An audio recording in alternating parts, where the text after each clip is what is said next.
Good morning, dear colleagues. Please take your seats. I call the meeting of the General Committee on Political and Security Affairs to order. Could I please also invite you to adopt the agenda? Are there any objections regarding the agenda?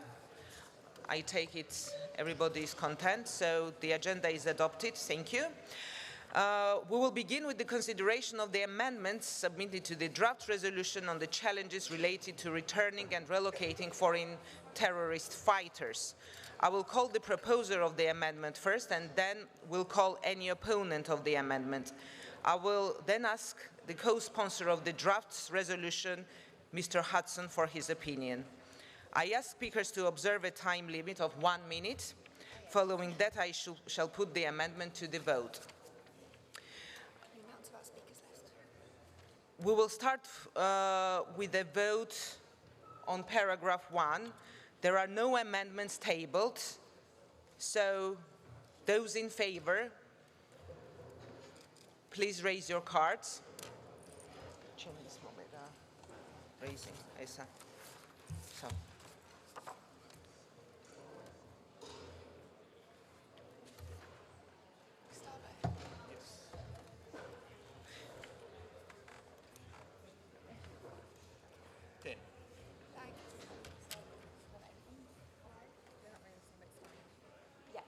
Those against?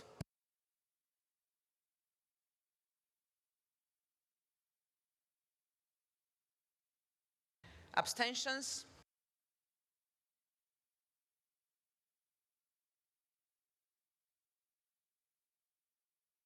So paragraph 1 is adopted with 22 in favor, 1 against, and no abstentions. If there are no objections with Amendment 1, this amendment has been withdrawn. Are there any objections regarding the withdrawal of the Amendment 1? No.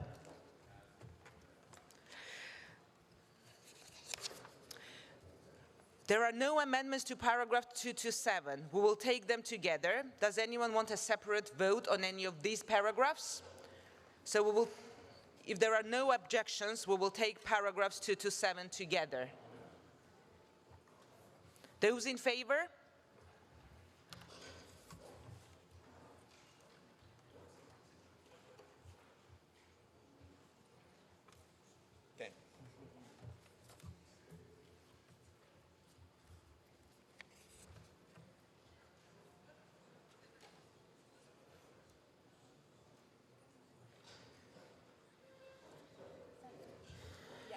Those against?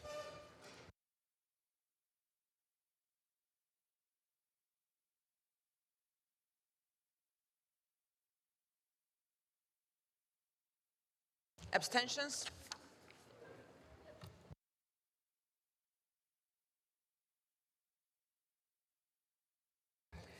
Paragraphs 2 to 7 have been approved with 32 in favor, 1 against, no abstentions. Dear colleagues, just a reminder that the speakers list for the remaining supplementary items, which we will debate after this supplementary item is closed, will be closed after we finish the debate of this resolution, about 10-15 minutes. Now I call Mr. Jabarov from the Russian Federation to propose Amendment 2. Спасибо, уважаемая госпожа председатель. Мы предлагаем необходимым добавить в текст резолюции выражение нашей озабоченности распространением террористической идеологии, прежде всего таких организаций, как ИГИЛ, Аль-Каида, Фронт Ан-Нусры, их попытками постоянно расширять сферу своего присутствия, в том числе путем создания структур, занимающихся вербовкой боевиков-террористов. Спасибо. Does anyone wish to speak against Amendment 2?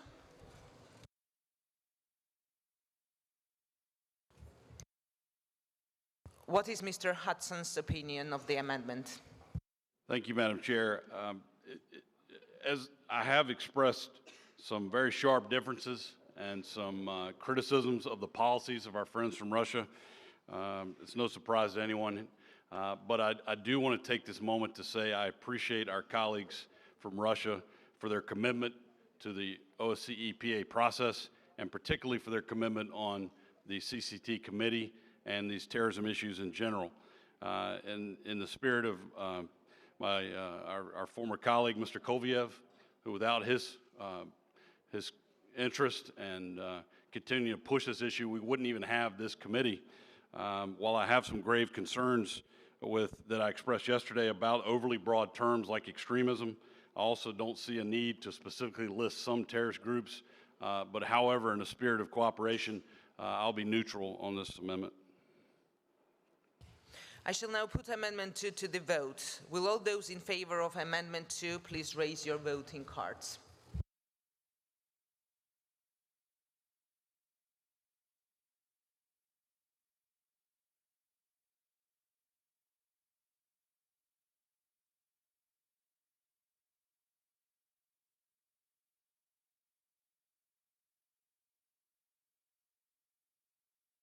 Those against?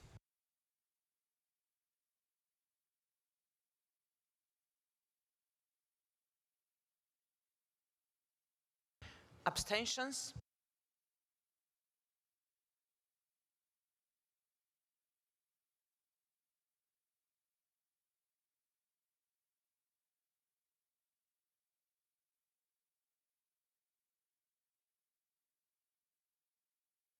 Amendment 2 is approved with 31 in favor, 1 against, 17 abstentions.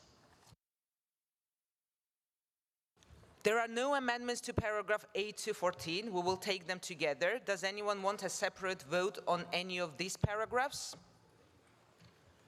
Those in favor to take these paragraphs together?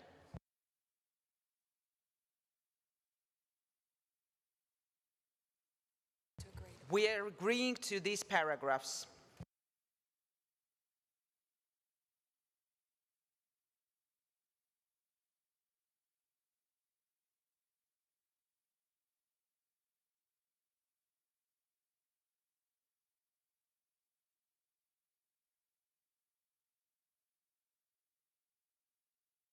Those against?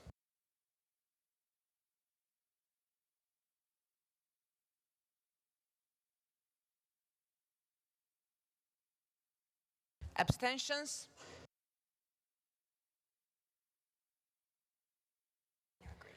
Paragraph 8 to 14 are agreed with 23 in favor, no one against, no abstentions. I call Mr. Aydin from Turkey to propose Amendment 3. Thank you, Madam Chair. Dear Madam Chair and the colleagues, we are talking about a universal vicious problem of terrorism. And in recent years, we have been witnessing that terrorism, which is encouraged and nurtured by the hate speeches against a particular culture, ideology, belief, or a group of people, as clearly seen in the manifestation of the serial killer in Christchurch, New Zealand, has got devilish power of changing form, space, and rhetoric very fast. In order to draw the attention of the public opinion to a new form of terrorism and hate speech, I wanted to add these two concepts in order to draw the attention of the public opinion. Thank you. Does anyone wish to speak against Amendment 3? What is Mr. Hudson's opinion of the amendment? Thank you, Madam Chair. I'm not taking a position on whether the added text is or is not factually correct.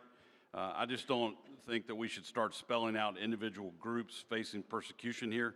If we do so, we open ourselves to the question of what groups we're leaving out. Should we also not mention anti-Semitism or persecuted Christian minorities here, for example? I therefore oppose this amendment and encourage other delegates to do so as well. I shall now put Amendment 3 to the vote. Will all those in favor of Amendment 3 please raise your voting cards?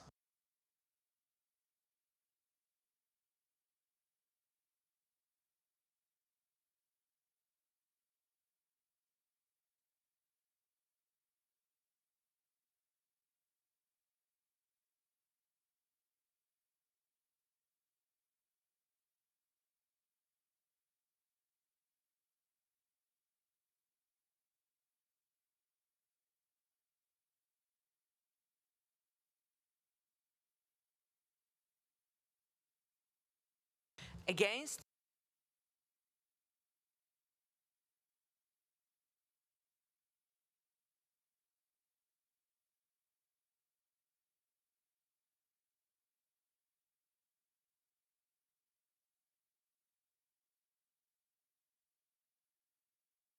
Abstentions?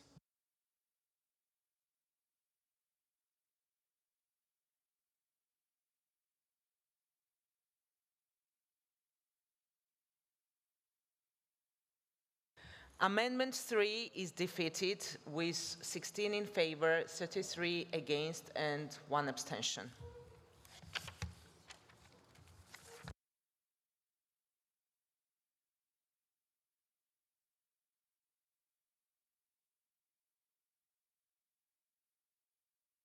We will now vote on the original paragraph 15. Those in favor, please raise your cards.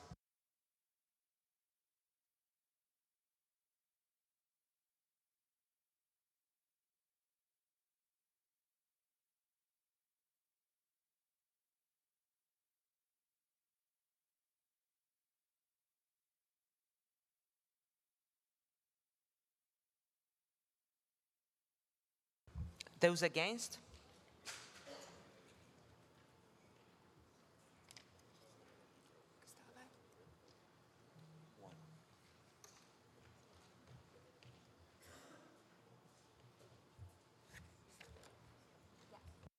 Abstentions?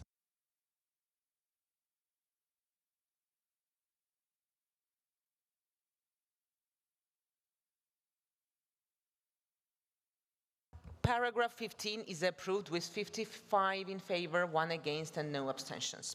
So there are no amendments to paragraph 16 to 23. We will take them together. Does anyone want a separate vote on any of these paragraphs? So we will take paragraph 16 to 23 together. Those in favor, please raise your card.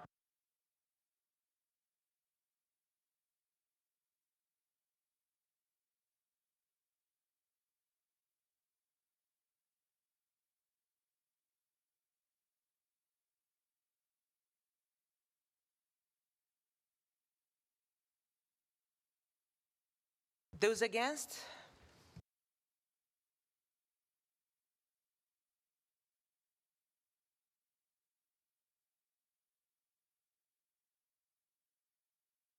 Abstentions?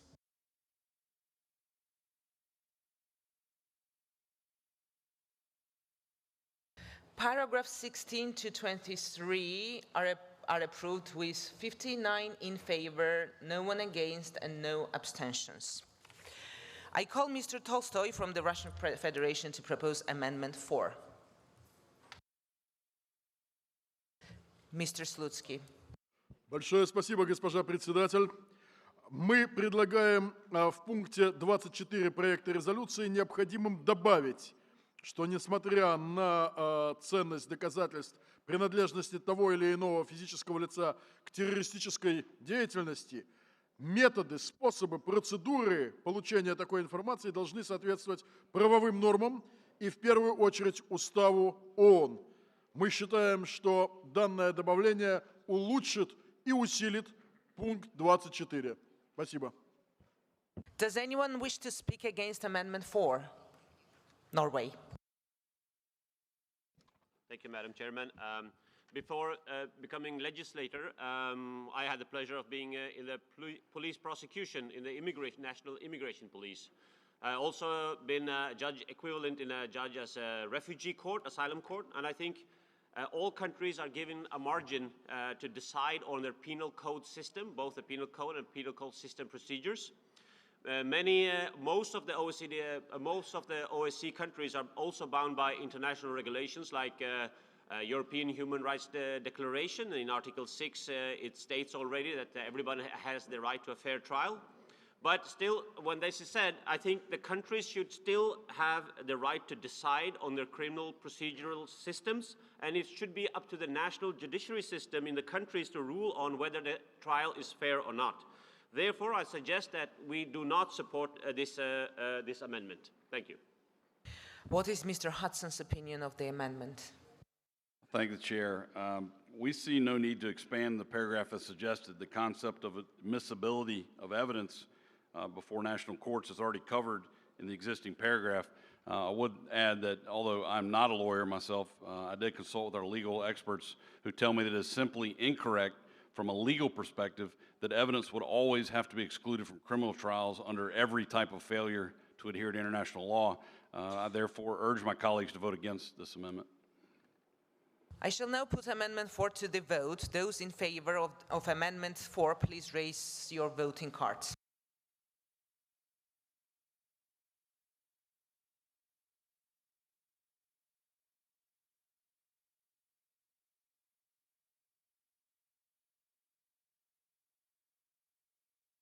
Those against?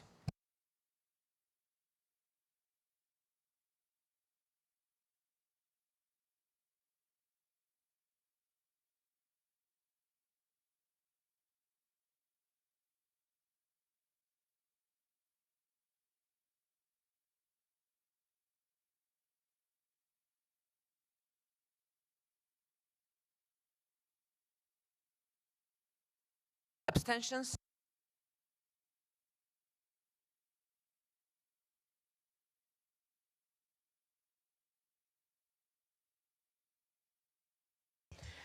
Amendment 4 is defeated with 15 in favor, 44 against, and 1 abstention.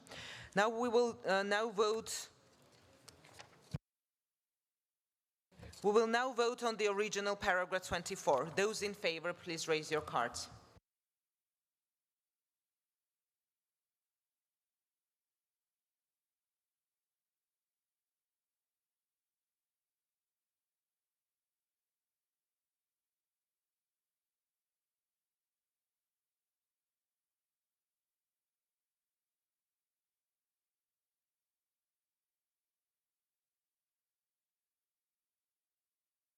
Against?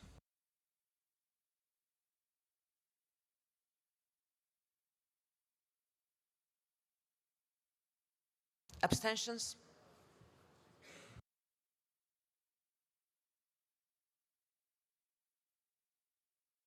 Original paragraph 24 has been approved with 55 in favor, no one against, and no abstentions. There are no amendments to paragraph 25 to 45. We will take them together. Does anyone want a separate vote on either of these paragraphs? If so, we will take paragraphs 25 to 45 together. Those in favor, please raise your voting card.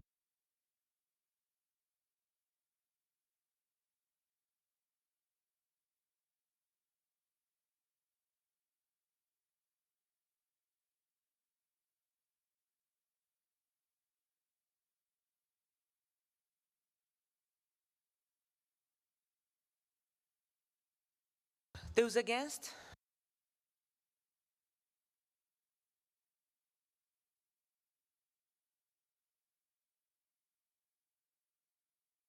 Abstentions? Paragraphs 25 to 45 have been approved with 60 in favor, no one against, and no abstentions. I call Mr. Rizhak from the Russian Federation to propose Amendment 5. Уважаемая госпожа председатель, благодарю вас, уважаемые коллеги. Российская Федерация последовательно выступает за создание Международного антитеррористического фронта. В связи с этим создание общего банка имеет для нас принципиальное значение. В связи с этим пункт 46 считаем целесообразным дополнить. Призывает национальные органы власти развивать возможности сбора, обработки и анализа данных записей имен пассажиров в соответствии со стандартами и рекомендуемой практикой ИКАО и обеспечить, чтобы данные использовались и передавались всем соответствующим национальным органам при соблюдении требований резолюции Совета Безопасности ООН 2396 и при полном уважении прав человека и основных свобод в целях предотвращения, выявления и расследования террористических преступлений и связанных с ними поездок. Благодарю. Does anyone wish to speak against Amendment 5? This is Mr. Hudson's opinion about this amendment. Thank you, Madam Chair. I appreciate the Russian delegation reminding us of this important UN Security Council resolution, which is completely appropriate in this paragraph. I therefore support the amendment. I shall now put Amendment 5 to the vote. Those in favor, please raise your voting cards.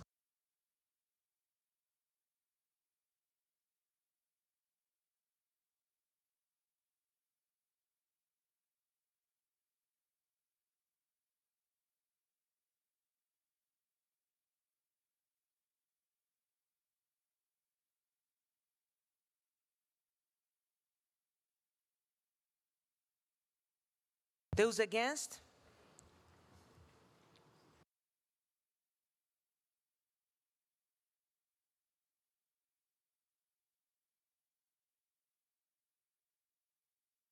Any abstentions?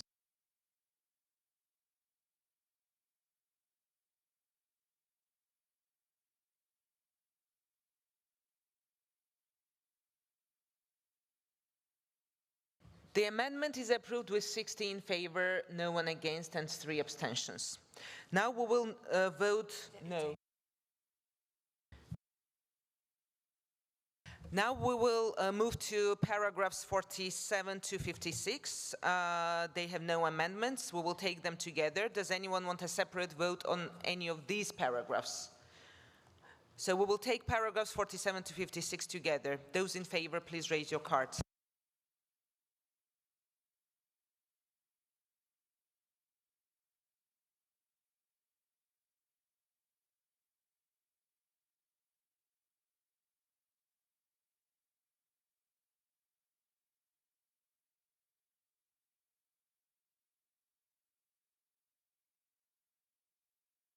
Against?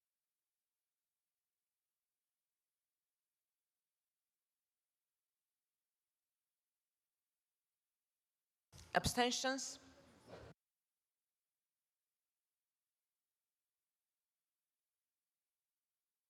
Paragraphs 47 to 56 have been approved with 65 in favor, 1 against, and no abstentions. I propose that we now formally move to a vote on the draft resolution. Would those in favor of adopting the draft resolution please raise your voting cards?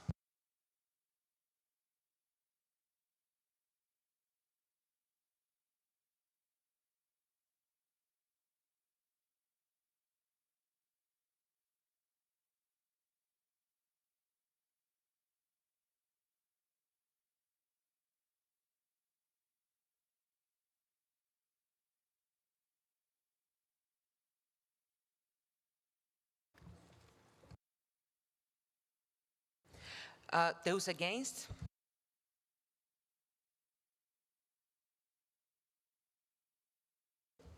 Abstentions?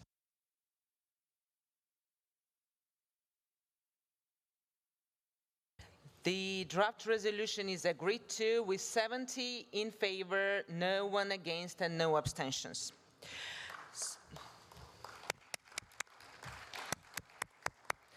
So if the committee is content,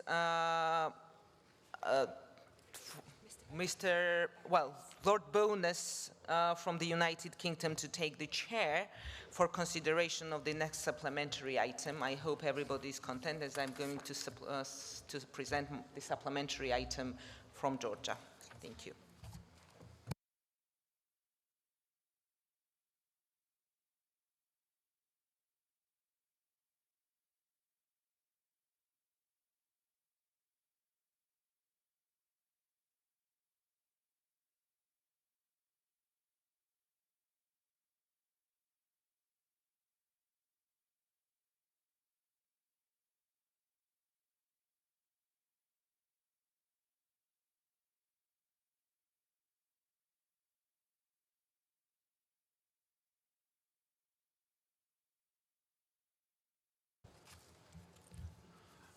Ladies and gentlemen, thank you very much for agreeing that I take the chair in the absence of Mr. Farrell, the rapporteur, and we move to consideration of the third supplementary item referred to this committee by the Standing Committee, namely the Security and Human Rights situation in Abkhazia, Georgia, the Skin region, South Ossetia, Georgia.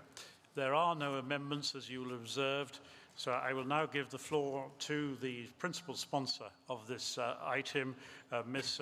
Katasarava from Georgia. And Ms. Katasarava, you have the floor for 5 minutes. Thank you, Mr. Chair. Dear colleagues, I would like to introduce the supplementary item entitled Security and Human Rights Situation in Abkhazia, Georgia, and Tkhinvali region, South Ossetia, Georgia. In June, Tbilisi witnessed a massive wave of anti-occupation rallies in response to 3 decades of unresolved conflict, years of Russian occupation of Georgia's sovereign regions of Abkhazia and Tkhinvali, and hundreds of thousands of displaced persons still unable to return to their homes. One aspect that distinguished this demonstration from others is the prevailing voice of the youth. Majority of these protesters are young and extremely mature. Many of them may not remember the war, but they see and live with the consequences of war and foreign military occupation. Almost 3 decades have passed since the start of the conflict, which culminated in 2008 when the Russian Federation invaded Georgia and occupied its sovereign regions of Abkhazia and Tkhinvali, South Ossetia. Yet no result has been achieved in terms of its resolution. Russia remains in breach of every provision of the EU-mediated 12 August 2008 ceasefire agreement, while the EU monitoring mission is the only monitoring mechanism on the ground, yet unable to implement its mandate in full due to denied access to Georgia's occupied regions. There is an urgent need for the creation of international security and human rights mechanisms on the ground. Today I take this floor to speak for those who haven't continued to suffer the consequences of the war and appeal to this chamber to stand together and find a solution to the underlying problem.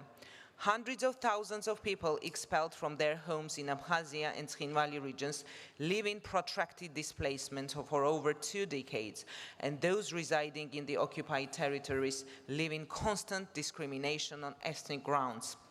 Human rights violations on the occupied territories have become a regular phenomenon. Brutal killings of Georgian citizens by representatives of the occupation regimes in Sukhumi and Tkhinvali, and deaths of detained Georgian IDP at the Russian military base illegally stationed in the occupied Abkhazia is the testament of the systematic nature of human rights violations and discrimination in the occupied territories against Georgian citizens. I would like to remind the Assembly that over the recent years, this very chamber has adopted a number of very strong worded resolutions, declarations and political decisions. These documents reaffirm the territorial integrity and sovereignty of my country, condemn Russian occupation, call for fulfillment of August 12, 2008 ceasefire agreements, underline the importance of the Geneva international discussions, call for safe and dignified return of hundreds of thousands of IDPs and refugees, forcible displacement from their homes in Georgia's Abkhazia and Tkhinvali regions, condemn human rights violations, including killings of Georgian citizens in the occupied territories, and so on. Unfortunately, the list is long. This draft proposal strongly stands for all the above principles. Dear colleagues, no matter how difficult it is to overcome decades of divergence and numerous grievances on both parts, it is our obligation to find avenues for the peaceful resolution of the Russia-Georgia conflict in line with the international law and Helsinki principles. The purpose of this draft is not just a reminder of the consequences of conflict, but it also offers solutions. The government of Georgia is strongly committed to the policy of peaceful conflict resolution, directed towards the deoccupation of Georgian regions on the one hand, and reconciliation and confidence building between the communities divided by occupation lines on the other. It was with this spirit that my government pursues and strongly supports the peace initiative, a step to a better future aimed at improving the humanitarian and socio-economic conditions of people residing in Abkhazia and Tkhinvali region, as well as fostering people-to-people contacts and confidence building between the divided communities. It is with such forward-looking initiatives that we seek a way ahead, and we need strong support of the international community in our pursuit to the peaceful resolution of the conflict. Thereby, I would like to once again encourage my colleagues in this room to support this important draft resolution and thank all of you for your support to Georgia. Thank you. Thank you very much, Ms. Kasarava. May I just advise all members that the speakers' lists are now closed. The time limit for speeches will be 2 minutes. The first speaker will be Mr. Chubarov from the Ukraine, followed by Mr. Pritchard of the United Kingdom. Mr. Chubarov, you have the floor. Уважаемый господин председатель, уважаемые коллеги, в предыдущих выступлениях я уже говорил о том, что если бы в августе 2008 года агрессия Российской Федерации против суверенной Грузии получила бы достойный международный отпор, в том числе возможностями и полномочиями нашей организации, то наши страны и мир в целом избежали бы последующих политических кризисов, вызванных вторжением в 2014 году российских войск на территорию суверенной Украины, оккупацией Крыма и попыткой его аннексии, развязанием военных действий на востоке Украины. Но самое главное, мы избежали бы смертей более 13 тысяч граждан Украины, не отдали бы в заложники российским оккупантам крымско-татарский народ, коренной народ Крыма, не сделали бы беженцами миллионы людей, жителей территории Украины, где при поддержке России развязана война.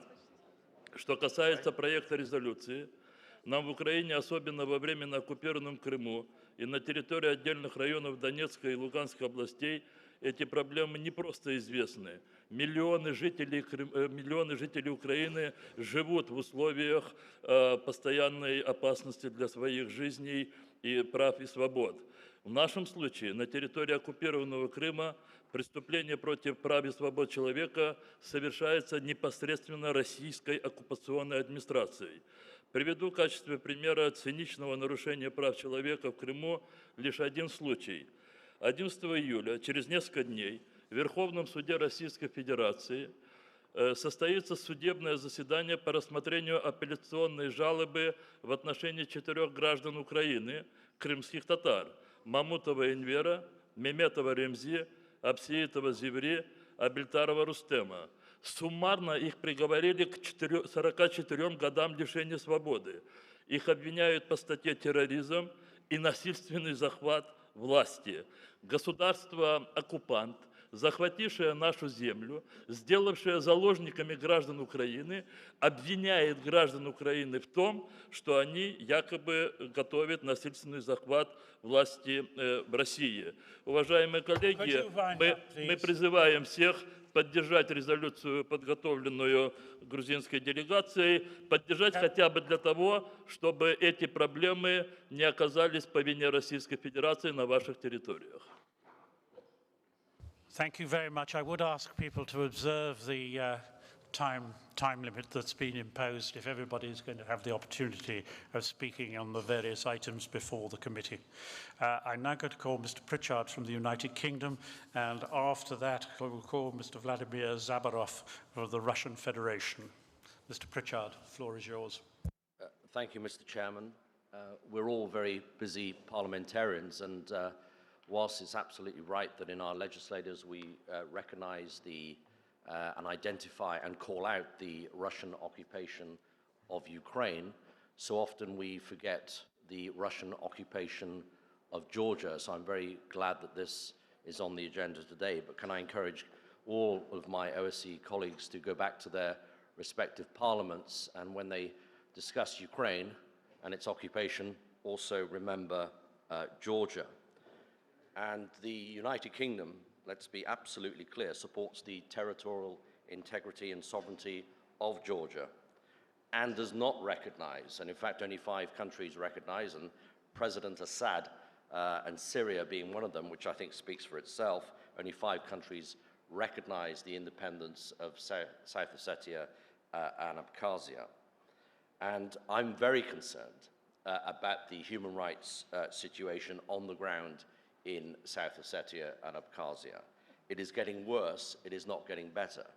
And as we've just heard, the internally displaced people and the consequences of thousands of those people having been forcibly removed out of their long-held houses and where families have had ties for many generations is having a huge humanitarian consequence on the whole of Georgia, just not the two areas that we're discussing today. And of course, those humanitarian impacts include the freedom of movement, people able to go and visit families, the borderization and the creeping borderization by Russia in that region. Also, we're seeing a huge impact on the Georgian Orthodox Church, people not being able to access churches, the clergy not being able to access churches, and of course there is a distinction between the Georgian Orthodox Church and the Russian Orthodox Church. And if the cameraman could move slightly away, I'd be grateful so I can see the clock. Thank you. Mr. Chairman, let's be absolutely clear here. There are illegal detentions in South Ossetia. There is torture. There are deaths in custody. And these cases need to be investigated by the international community. And this torture, these illegal detentions, need to cease immediately. Russia has just rejoined the Council of Europe. It pretends... Mr. Pritchard, please, I would be grateful if you could bring it to a conclusion. Thank you. I'm about to do that. The United Kingdom calls upon Russia to be a responsible international actor, to withdraw from South Ossetia and Abkhazia, and to get serious about peace building and allowing these people to live in peace. Thank you. Thank you, Mr. Pritchard. I'm now going to call Mr. Vladimir Zabarov from the Russian Federation, and after him I will call Madam Irakli Bararia from Georgia. Спасибо, господин председатель.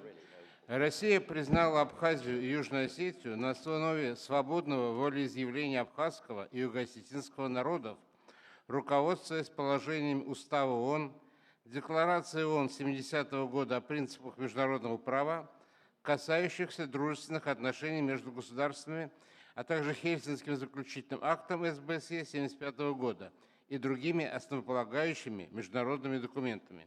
Нападение режима Саакашвили на Южную Осетию в августе 2008 года, убийство российских миротворцев, подготовка аналогичной акции против Абхазии стали кульминацией многолетней насильственной политики Тбилиси в отношении этих малых народов и не оставили республикам иного выбора, кроме обеспечения своей безопасности и права на существование через самоопределение в качестве независимого государства. Ситуация с безопасностью в Абхазии, Грузии и Южной Осетии обсуждается в рамках женевских дискуссий по безопасности и стабильности в Закавказье. Однозначно можно сказать, что и Абхазия, и Южная Осетия состоялись как суверенные государства. Обе республики обладают всеми атрибутами государственности, включая эффективно действующие системы органов законодательной, исполнительной и судебной власти, контролируют свою территорию, развивают национальную экономику, культуру, активно занимаются строительством правового общества. Следует учитывать и неоднократное волеизъявление населения этих стран в рамках общепризнанных демократических процедур голосования при участии международных наблюдателей. Признание независимости Абхазии и Южной Осетии мы никому не навязываем, однако хотели бы рассчитывать на то, что наши международные партнеры проявят к связанным с Закавказьем вопросам объективный и непредвзятый подход, опирающийся на существующие там реалии. Спасибо. Thank you very much indeed. And as I hear, I now call Madam Irakli Bararia from Georgia, and after her I will call Mr. Slutsky of the Russian Federation. Yep.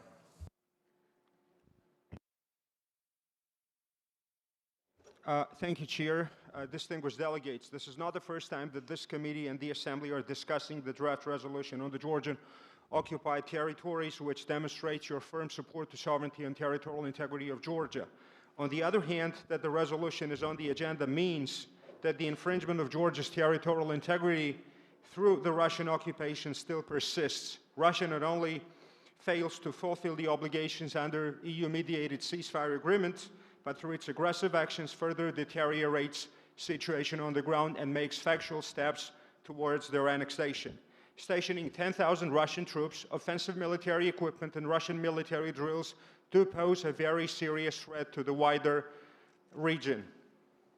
As we speak here today, the illegal process of borderization, dividing communities and families, still take place.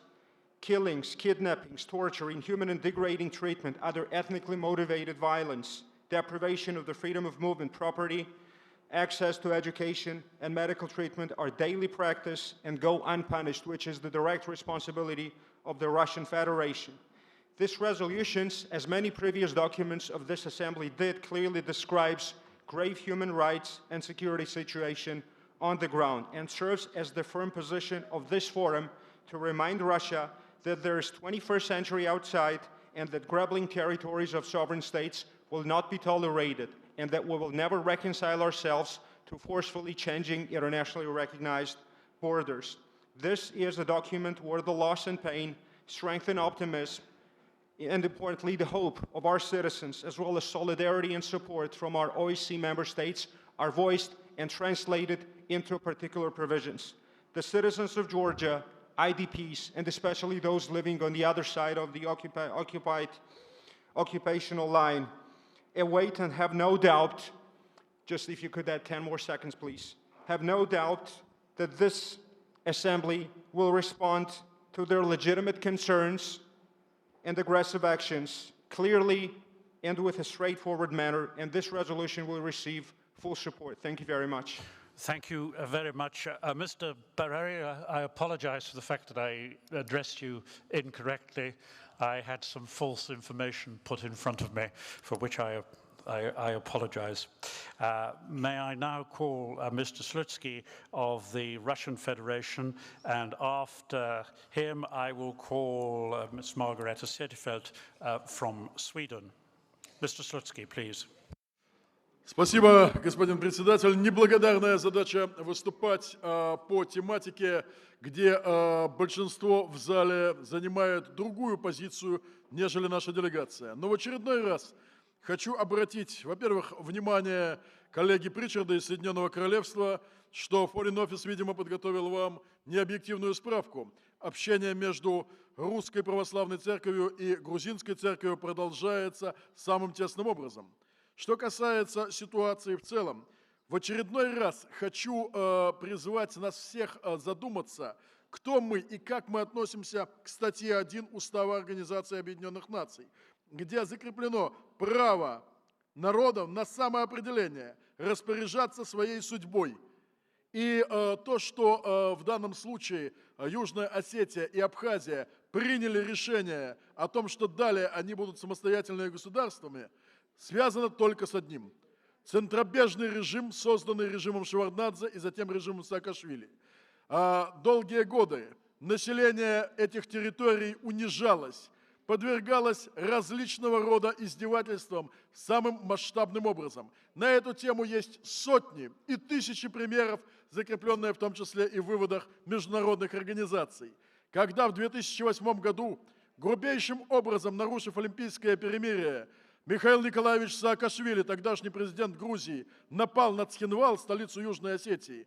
Были убиты женщины, дети, старики, российские миротворцы. Вот что послужило каплей, переполнившей чашу терпения и подтолкнувшей руководство этих территорий, народы Южной Осетии и Абхазии принять решение о самоопределении в полном соответствии со статьей 1 Устава Организации Объединенных Наций.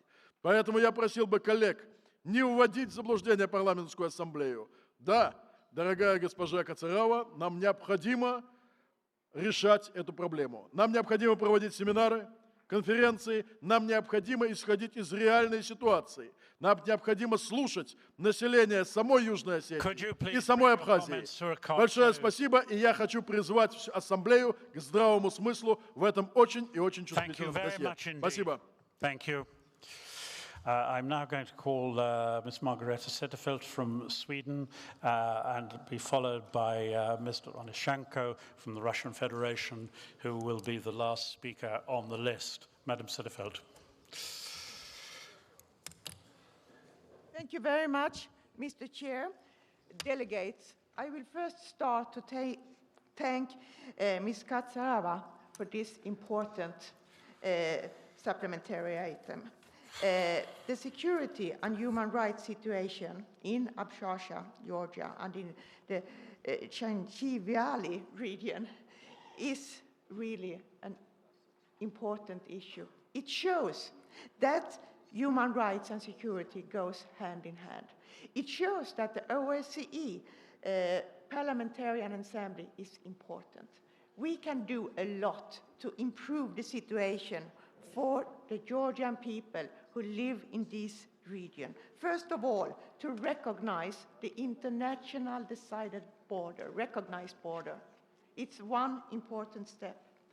Then there is a huge possibility for Russia, if they really wants to contribute to peaceful solution, as they stress here, is to admit that the OSCE and UN mission get access to the occupied regions, because this is a tool for OSCE to let our missions to have access to the area, just as in Ukraine, in the Donetsk, Luhansk. Let's do the same here. And I also would like to underline here that in OSCE we have a special representative on mediation. Let's call him.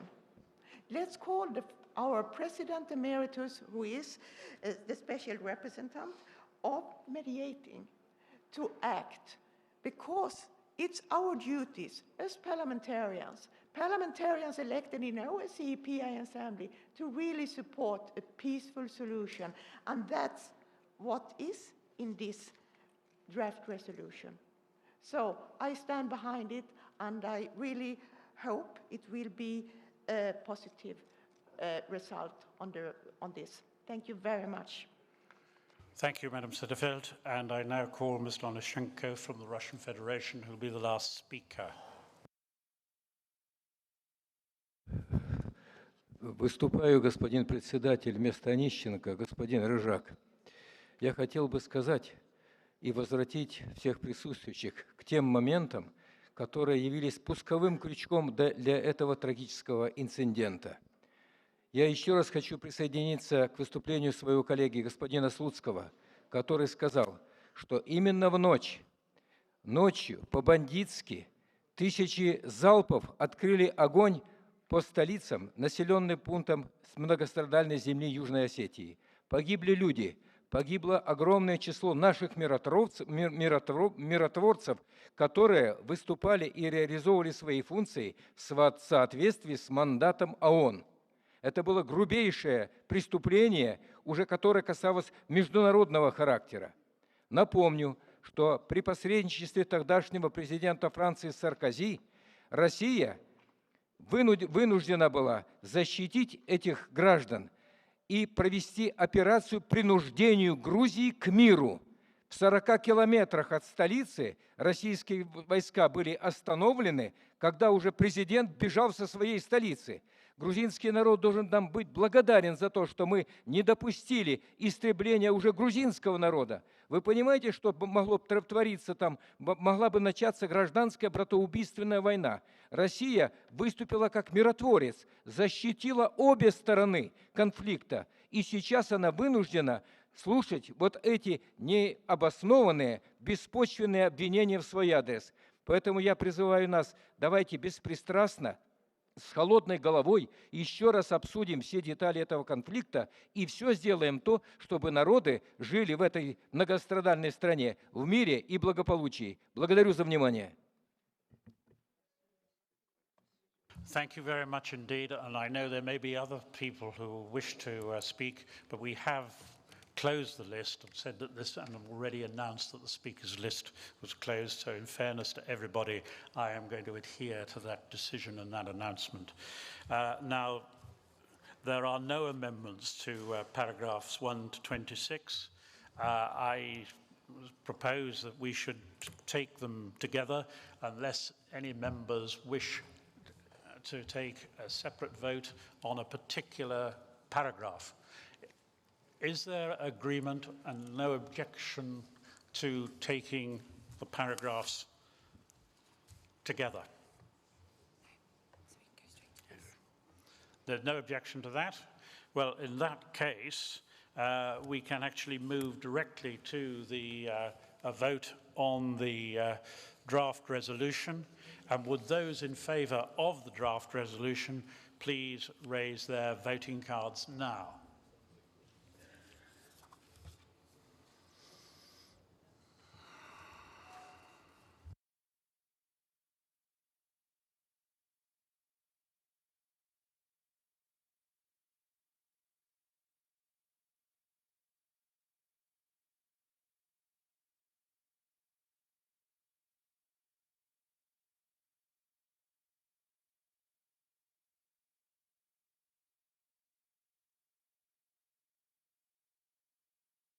Thank you. Anybody against? Please raise their cards now. Those against? Over there.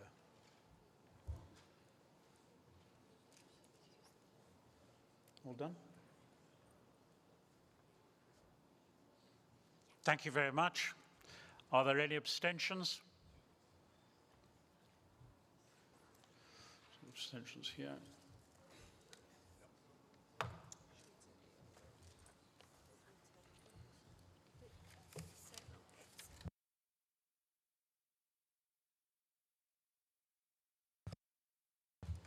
Thank you very much.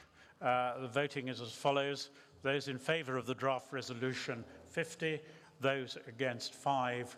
And 9 abstentions. And the resolution is therefore adopted. Thank you very much indeed for your help and cooperation. And I will now hand the chair back to the Madam Katasarava. All right. Well, away you go.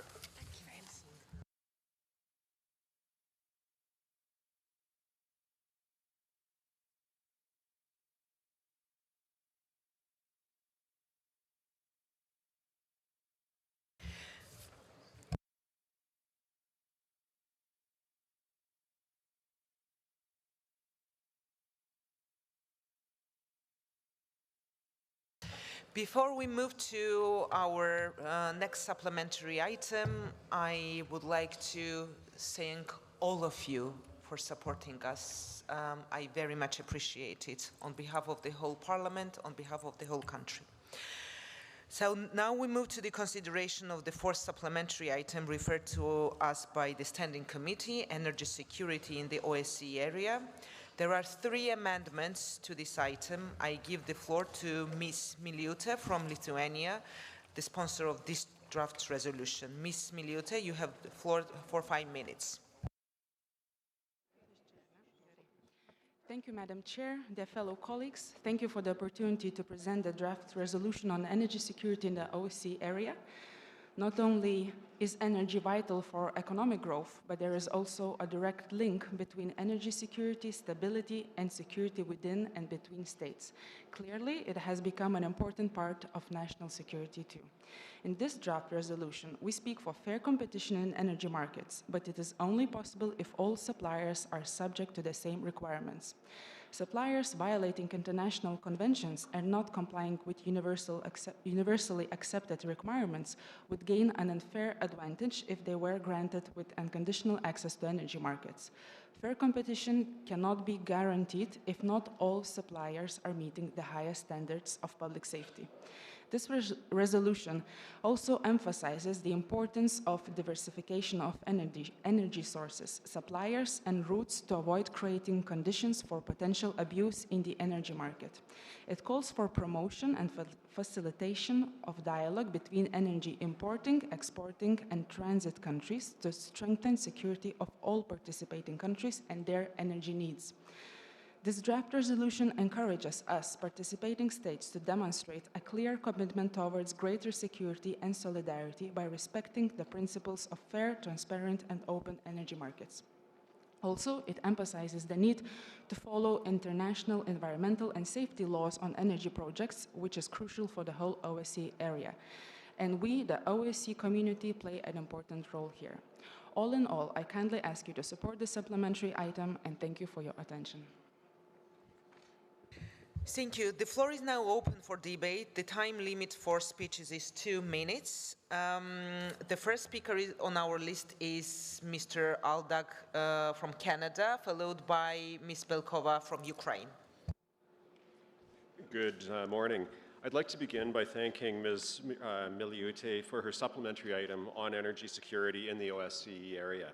I fully concur with its vision, namely that energy security is an ongoing priority that must be discussed at the OSCE. The supplementary item that I put forward in Committee 2 also emphasizes the importance of energy security, but specifically focuses on sustainable energy as a means to achieving energy security. I want to emphasize that these items complement each other while addressing distinct priorities, both of which are important for the OSCE region. This item on energy security in the OSCE emphasizes the need to diversify energy sources to avoid dependency, which is a serious risk for a number of participating states. By diversifying energy sources through investments in renewable and sustainable energy, we diminish reliance on one single energy source, which can leave states vulnerable to coercion. It's my view that we should strive to develop policies that foster an environment where clean, low-carbon energy technologies can be developed and where companies within the private and public sectors that build these innovations can compete with traditional energy sources. As we look to diversify energy sources, we must be mindful of the safety concerns relating to some forms of energy generation. This item specifically recognizes that environmental and nuclear safety standards must be upheld when exploring various energy sources, which is important. People and societies can prosper and thrive when they have access to reliable energy sources without fear that their energy needs will be used to force them to make economic and political decisions they might not have made otherwise. Therefore, I lend my support to this item. Thank you. The next speaker on the list is Ms. Belkova from Ukraine, followed by Mr. Svensson from Iceland. Thank you, Madam Chair. Dear colleagues, today we discuss this wonderful text on energy security, but in reality, we really debate whether OSCE as an organization should look at energy as at another dimension of the existing or potential conflicts. I represent Ukraine, which is now a major transit energy country for Europe. 1/3 of the overall supply of natural gas coming to EU is coming from Russia and via Ukraine. Our system was built to transport at least 145 BCM of gas, being the largest existing pipeline system for gas supply. For Ukraine, natural gas is also one of the most important primary sources of energy.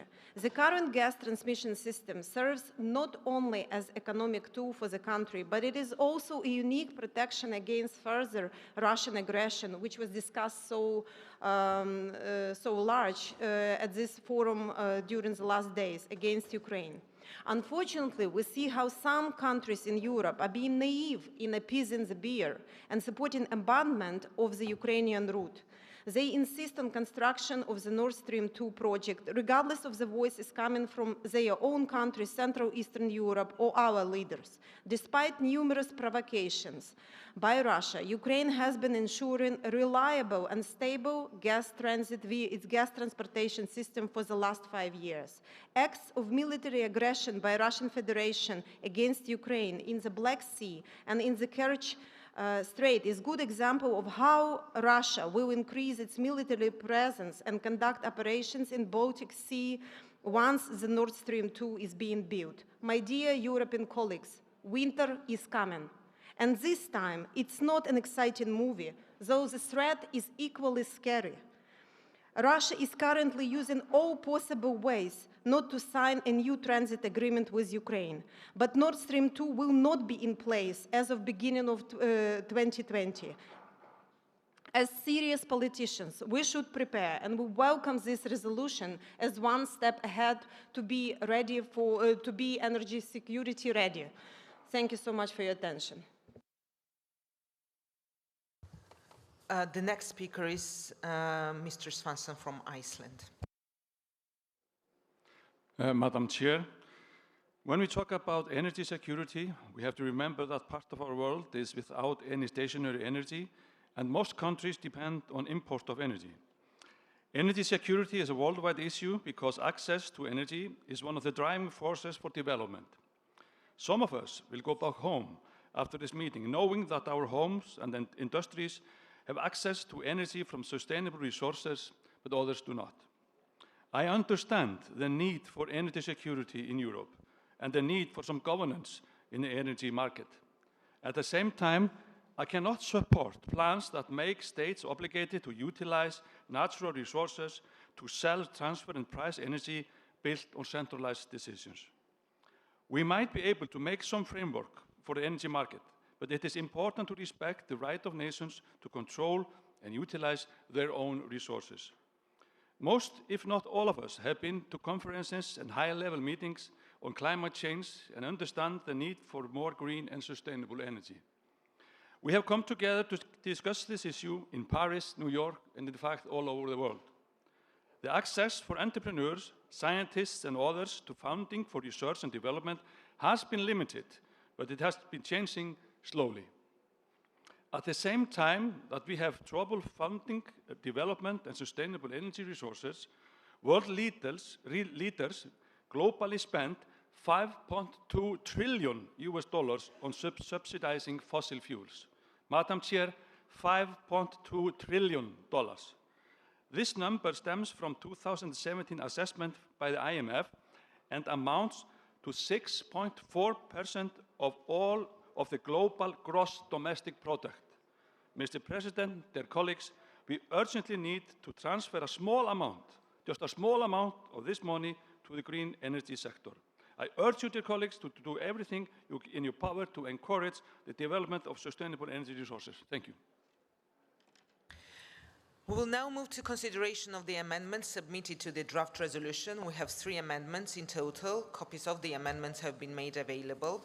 I will call the proposer of the amendment first, and then we will call any opponent of the amendment. I will then ask the sponsor of the draft resolution, Ms. Miliute, for her opinion. I ask speakers to observe a time limit of 1 minute as a reminder. Following that, I shall put the amendment to the vote.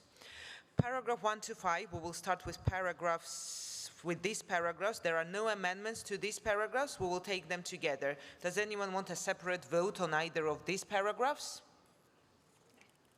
No. So we will take paragraphs 1 to 5 together. We do not need to vote. We do still.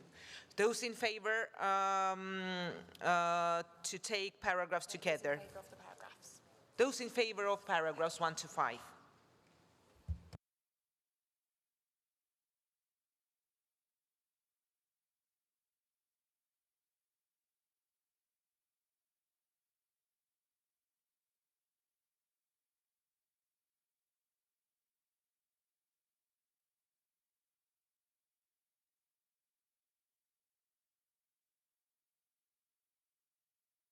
Against?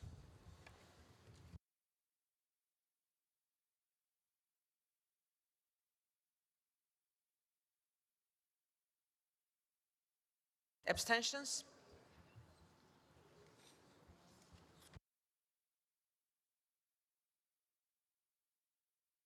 Paragraphs 1 to 5 are agreed with 43 in favor, no one against, and 1 abstention.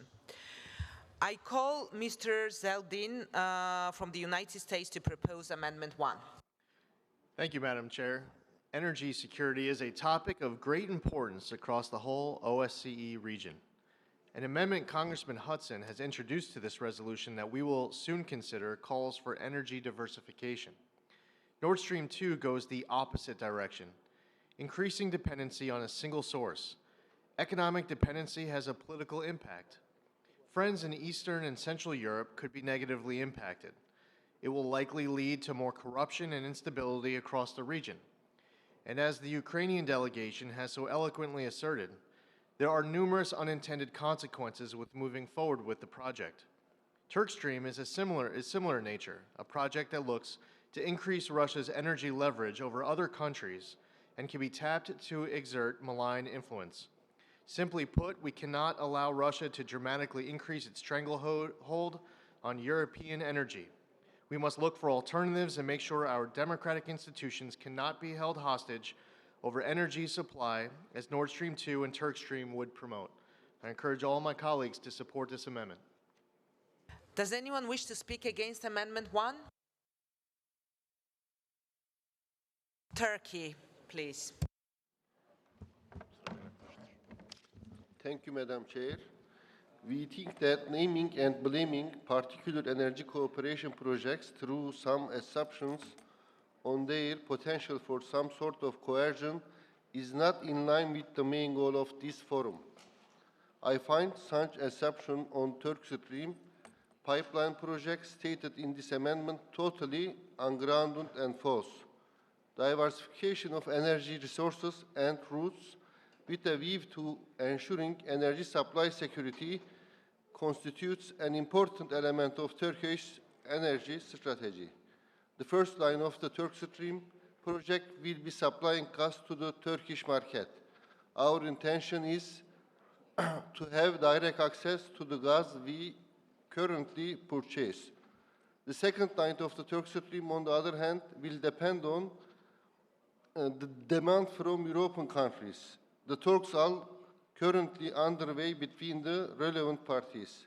I believe that respective European countries should be free to choose whether they want to join Turkstream project or not. Thank you very much. What is Ms. Miliuta's opinion of the amendment? I agree with the amendment. I shall now put Amendment 1 to the vote. Will those in favor of Amendment 1 please raise your voting card?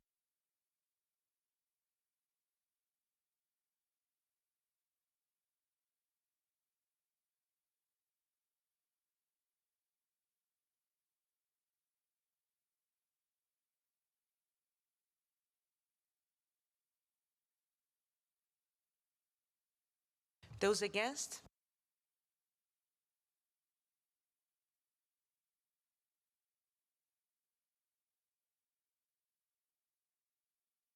Abstentions?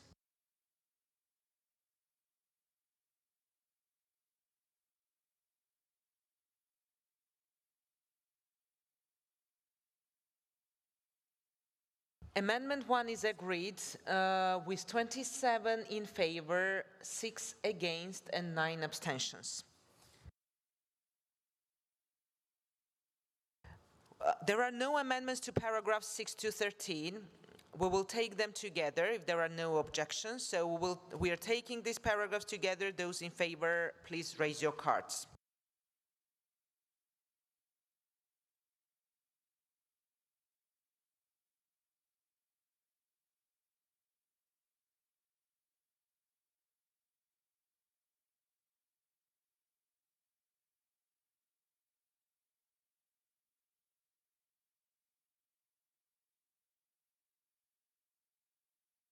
Those against?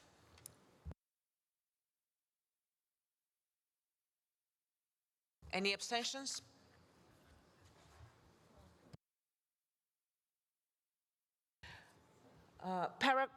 Paragraphs 6 to 13 have been approved with 42 in favor, no one against, and 1 abstention.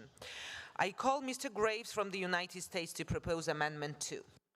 Thank you, Madam Chair. As we have already heard, energy security is certainly a great topic of importance across this entire region. The continuous availability of energy is the cornerstone of economic viability in all of our societies. The way in which we choose to manage our energy resources has widespread consequences for everyone. We strongly encourage participating states to make efforts to diversify their supply sources and export markets. Diversification is a direct source of energy security for each of us. Diversification injects free market forces into our regions that might otherwise be subject to a monopoly. This means that diversification leads to a better deal for the buyers and each of the consumers. Diversification also lessens vulnerability to the use of energy as a geopolitical tool. By having multiple sources, the loss of one source can be more easily tolerated. Exporters win as well with diversification, since they have more markets, which means more buyers for their product. So if the goal of an enterprise is to earn a profit, more buyers and customers should always be welcome. I want to thank the Chair and encourage all the members to support energy diversification and expanding energy supplies across the entire region. Thank you, Madam Chair. Does anyone wish to speak against Amendment 2? What's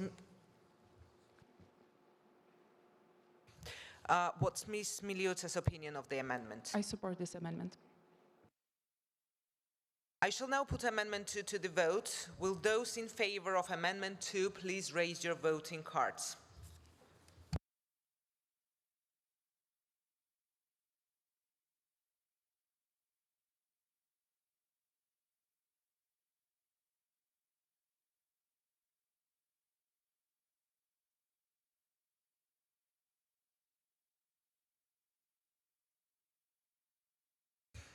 Those against?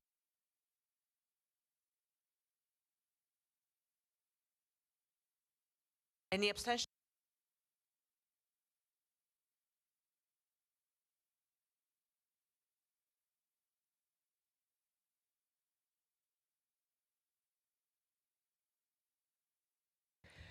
Amendment 2 has been approved with 41 in favor, 0 against, and 4 abstentions.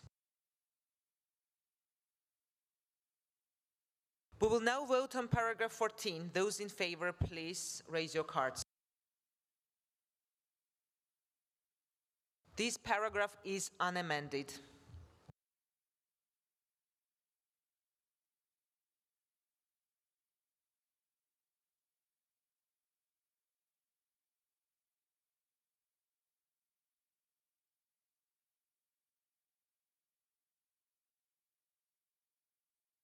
Those against?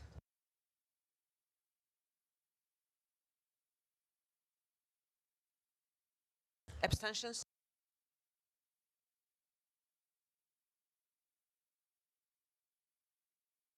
Paragraph 14 is approved with 37 in favor, no one against, and 1 abstention. I now call Mr. Duncan from the United States to propose Amendment 3. Thank you, Madam Chair. Let me remind my colleagues in this assembly that there is no real security without energy security. Russia and other countries, both inside and outside the OSCE region, continue to engage in pipeline politics. The use of energy resources to exert influence and achieve foreign policy goals that have nothing to do with the buying and selling of energy. This behavior not only distorts markets that would otherwise be efficient and provide for the energy needs of all countries at a reasonable price, but it is squarely against commitments made in the Helsinki Final Act. It also exacerbates corruption in the region as price gaps are exploited through graft to create fortunes from fraud. I strongly encourage all participating states to band together and reject the political exploitation of energy resources and insist on true market for energy, one where supply and demand reign, not the whims of a handful of oligarchs. With that, I yield back. Thank you very much. Does anyone wish to speak against this amendment? What is Ms. Miliuta's opinion of the amendment? I support. I shall now put Amendment 3 to the vote. Those in favor of Amendment 3, please raise your voting card.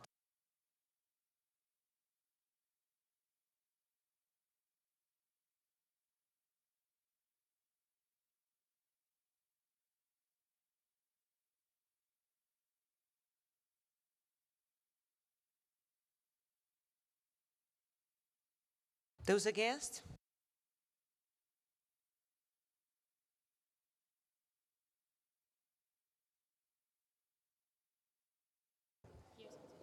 Abstentions?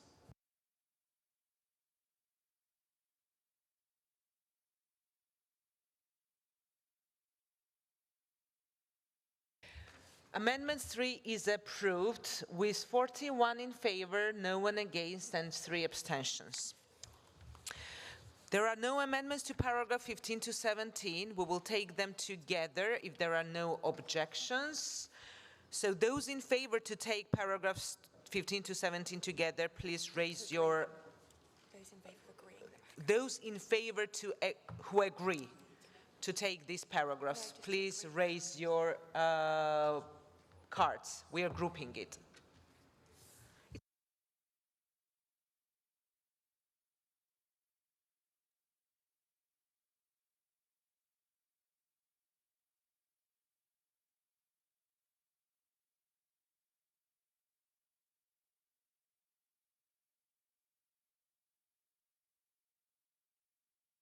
Anyone against? Any abstentions?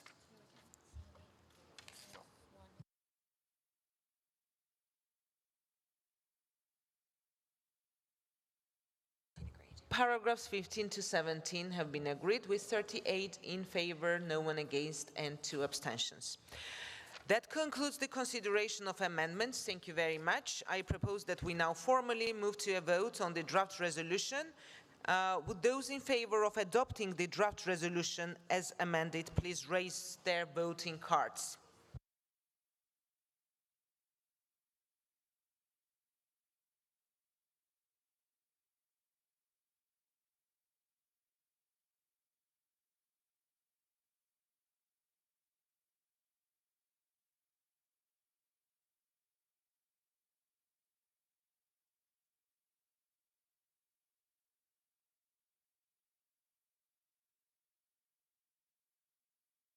Those against?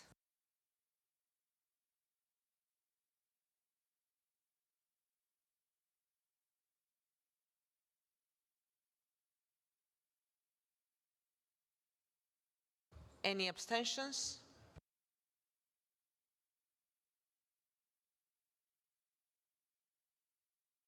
So draft resolution is approved with 39 in favor, 6 against, and 1 abstention. Now move to consideration of the 5th and final supplementary item referred to as by the Standing Committee, good practices for states related to private military and security companies. There is 1 amendment to this item. I give the floor to Mr. Hilptold from Switzerland, the sponsor of this draft resolution. Mr. Hilptold, you have the floor for 5 minutes. Merci Madame la Présidente, Madame la Rapporteure, mes chers collègues. Depuis la fin de la guerre froide, le marché des entreprises militaires et de sécurité privée ne cesse de croître. C'est toutefois pendant les conflits en Irak et en Afghanistan que celles-ci ont commencé à faire parler d'elles.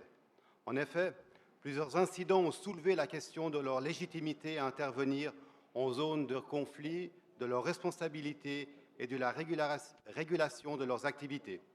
Celle-ci semblait alors opérer dans une sorte de vide juridique. Grâce à une initiative conjointe de la Suisse et du CICR, un dialogue international a été initié afin de clarifier comment le droit international s'applique aux activités des entreprises militaires et de sécurité privée opérant en zone de conflit armé. Ces échanges ont abouti au document de Montreux, lequel rappelle les obligations juridiques pertinentes, notamment en matière de droit international humanitaire et de droits de l'homme qui incombent aux États, aux entreprises militaires et de sécurité privée et enfin à leur personnel. Sans créer de nouvelles obligations, le document de Montreux identifie des bonnes pratiques concernant la réglementation des activités des entreprises militaires et de sécurité privée pouvant aider les États à prendre les mesures nationales nécessaires pour mettre en œuvre leurs obligations internationales existantes. Sur la base du document de Montreux a été lancé en 2010 le Code international de conduite des entreprises de sécurité privée, une initiative multi-acteurs conduite par la Suisse avec la participation de gouvernements d'une part, des entreprises de sécurité privée et sociétés civiles d'autre part. Le Code dispose d'un mécanisme de contrôle et monitorage. La loi fédérale sur les prestations de sécurité privée fournies à l'étranger en vigueur en Suisse depuis 2015 exige des entreprises privées qui y sont soumises à adhérer au code de conduite. À l'avenir, les États continueront à faire appel à ces sociétés privées, lesquelles font désormais partie de l'architecture sécuritaire dans la zone de l'OSCE. Il est toutefois de la responsabilité des États de veiller à ce que celles-ci n'enfreignent pas les règles applicables aux autorités publiques et, par conséquent, de mettre en place des systèmes étroits de surveillance de ce secteur. C'est le sens de cette proposition compris dans ce point additionnel. Je vous remercie pour votre attention. The floor is now open for debate. The time limit for speeches is 2 minutes. We've got one speaker on the list, Mr. Vysotsky from Ukraine. Please. Thank you, Madam Chair. As I stated yesterday, the problem is that we see the private military companies at the OSCE region and in other regions as Syria, as Africa, as state agents that provide cover-up for the state interests and for the state activities for empowering the politics of certain states in these regions. This proxy usage of private military companies needs to be accountable. In Donbass, in occupied territories at the line of engagement in Ukraine, we see this methodology from the Russian Federation when so-called volunteer groups and Russian private military companies, which really contain the Russian special forces and soldiers from the special forces are conducting special operations without any official connection to the Russia itself. We see the situation in Syria, we see the situation in Africa when 3 journalists were killed allegedly by the Wagner private military Russian company.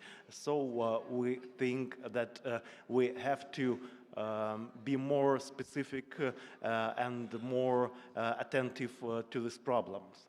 The authoritarian regimes will be using this kind of tool to promote their interest all over the world, and they are doing now. Thank you. We will now move to consideration of the amendments submitted to the draft resolution. We have only one amendment, and as per procedure, we will first call the proposer of an amendment, and then we'll call a single opponent of that amendment. I will then ask the sponsor of the draft resolution for his opinion. The limit is 1 minute, as you know. We will start with paragraphs 1 to 10. There are no amendments to these paragraphs. We will take them together. Does anyone want a separate vote on either of these paragraphs? In which case, we will take paragraphs 1 to 10 together. Those in favor, please raise your cards.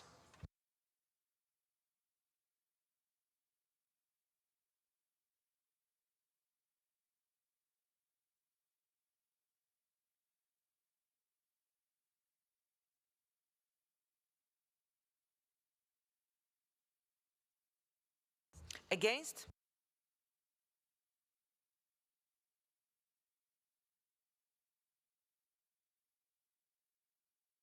Any abstentions?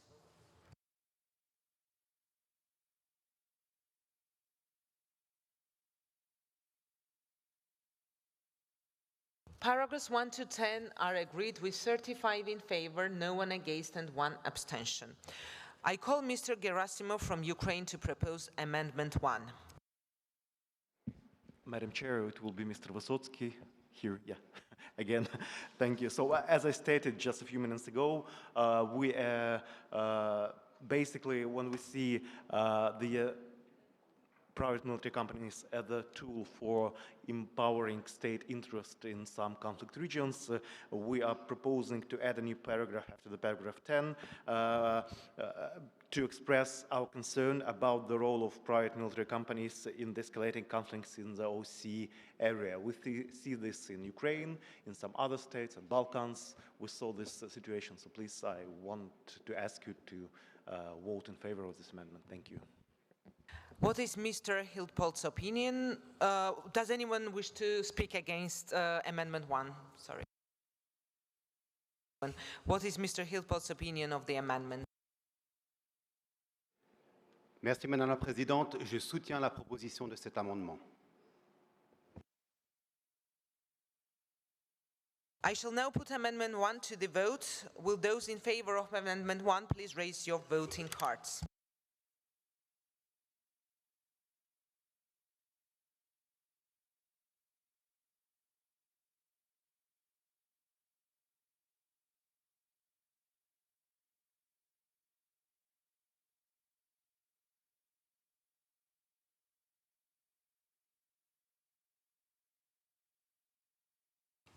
Those against?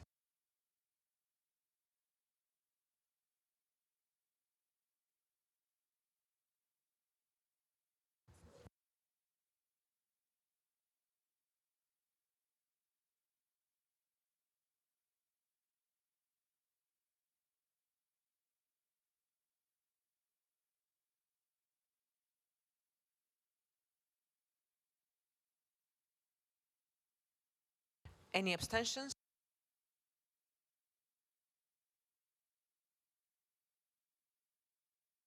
Amendment 1 is agreed with 40 in favor, 5 against, and no abstentions. There are no amendments to paragraphs 11 to 17. We will take them together if there are no objections. So we will take paragraphs 11 to 17 together. Those in favor, please raise your cards.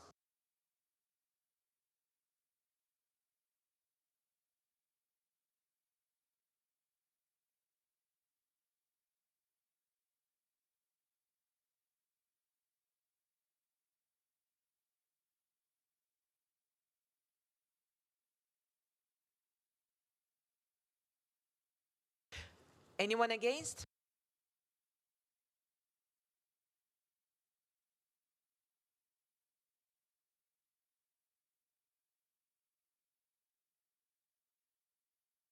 Any abstentions?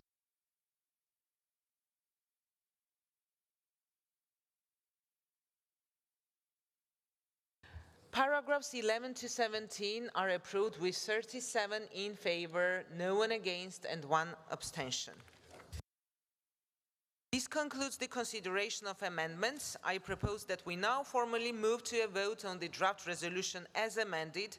Would those in favor of adopting the draft resolution please raise your voting cards as amended?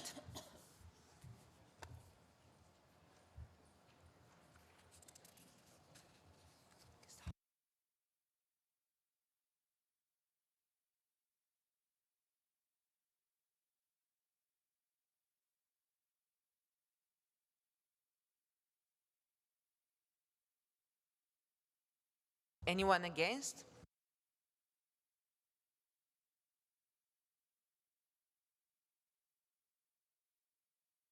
Abstentions?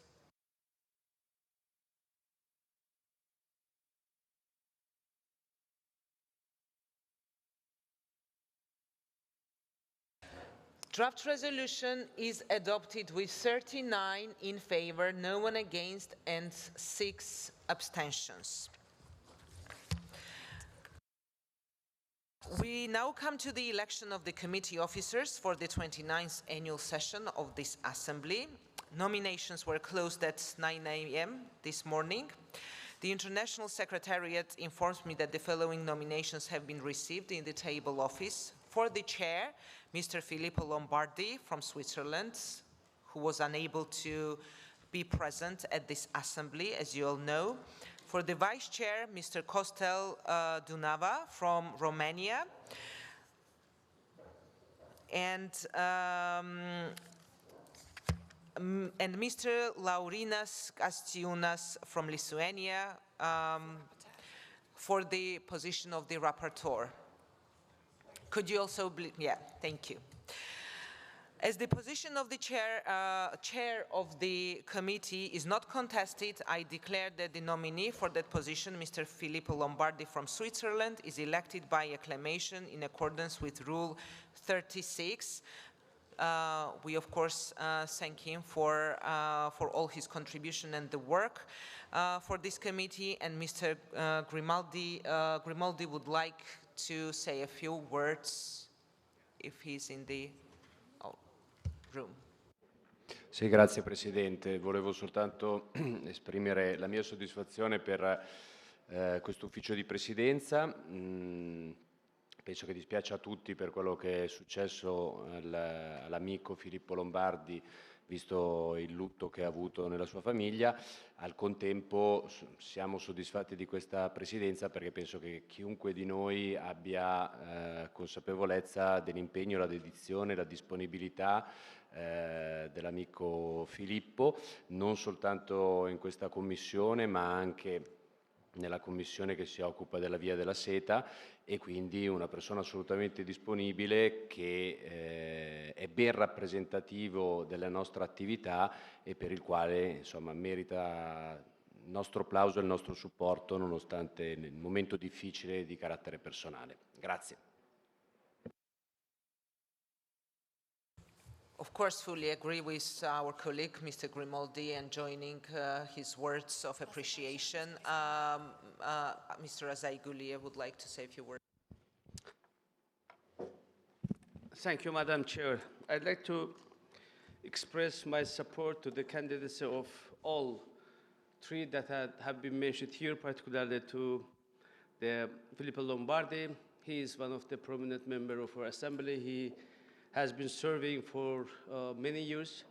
I agree with my colleague from Italy, and really he now experiencing very, very sensitive and a very hard time. And of course, I think he is very active not only in the committee as well as in other assemblies duties. Particularly, I would say that he has been open always for the initiatives and for new ideas coming from different assemblies representatives. So I think we have to support his candidacy. Thank you. Thank you. And likewise, as the position of the Vice Chair is not contested, I declare that the nominee for that position, Mr. Costel Dunava from Romania, is elected by acclamation. Would you like to say a few words, Mr. Dunava? Thank you.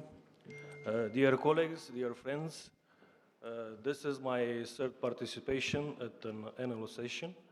I am very committed to serve the Assembly and in the same time honored that I had the opportunity to candidate. As a young member in the Romanian delegation, I am eager to learn from such challenging experience, and you allowed me to make this step. I thank you all for the already common shared experience in the frame of this Assembly. Thank you very much. Congratulations. And the position of the rapporteur is not contested either. I declare that the nominee for that position, Mr. Laurinas Kastiunas from Lithuania, is elected by acclamation. If you would like to say a few words, please. Thank you very much for your support. You know, I am started to work in the Parliament, Lithuanian Parliament, since 2016, and I'm a member of National Security and Defense Committee. Before that, I was in think tanks. I worked in Eastern Europe Study Center, so I have some experience in national security affairs. So I hope I will be capable to do that job. So thank you once again for your support. Congratulations again congratulations to re-elected and newly elected colleagues, and wish you the successful work in future. This concludes the work of the first committee for the 28th annual session. It was my pleasure to chair this committee, and I appreciate all your contributions, and I think it was a very productive 4 days of work. I appreciate your support. And of course, I would like to thank especially the Secretariat, without whose support we wouldn't have been so efficient. And of course, thanks to our interpreters. And now I declare the 2019 annual meeting of the OSCE Parliamentary Assembly's General Committee on Political Affairs and Security closed. Thank you.